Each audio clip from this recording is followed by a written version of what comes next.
40,000-এরও বেশি বই, দুর্লভ পুঁথি আর ঐতিহ্যের ভাণ্ডার। তবুও প্রতিদিন গড়ে পাঠক মাত্র 22 জন। অবাক করার মতো বিষয় হলেও চট্টগ্রাম সিটি কর্পোরেশন পরিচালিত ঐতিহ্যবাহী মাহবুবুল আলম চৌধুরী পাবলিক লাইব্রেরির বর্তমান চিত্র এটি।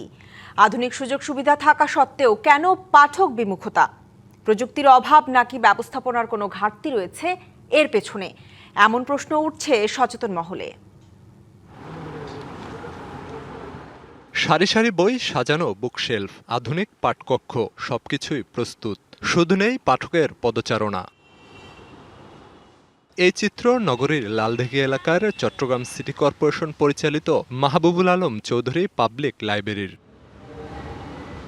40,000-এরও বেশি বই থাকলেও দিনের বেশিরভাগ সময়ে ফাঁকা থাকে পাঠকক্ষ।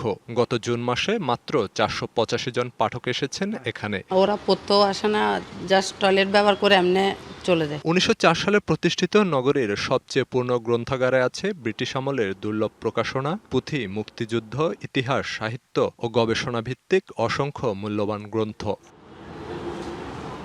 তবে আছে কিছু ঘাটতিও।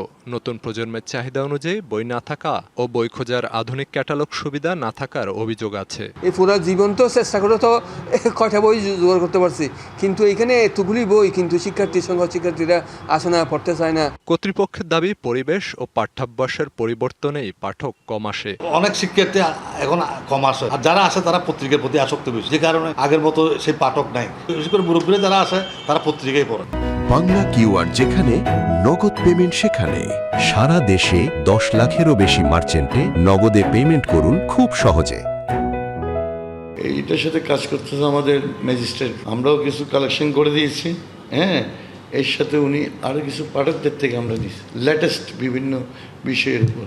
চিন্তা শক্তি, বিশ্লেষণ ক্ষমতা ও সৃজনশীলতা বৃদ্ধিতে পাঠ্যাভ্যাস জরুরি। নতুন প্রজন্মকে লাইব্রেরিমুখী করতে প্রযুক্তি নির্ভর ও আধুনিক সেবায় জোর বিশেষজ্ঞদের। সিটি কর্পোরেশনের যে লাইব্রেরিগুলো ওখানে আপডেট বইগুলো আছে কিনা সেটা একটা ব্যাপার।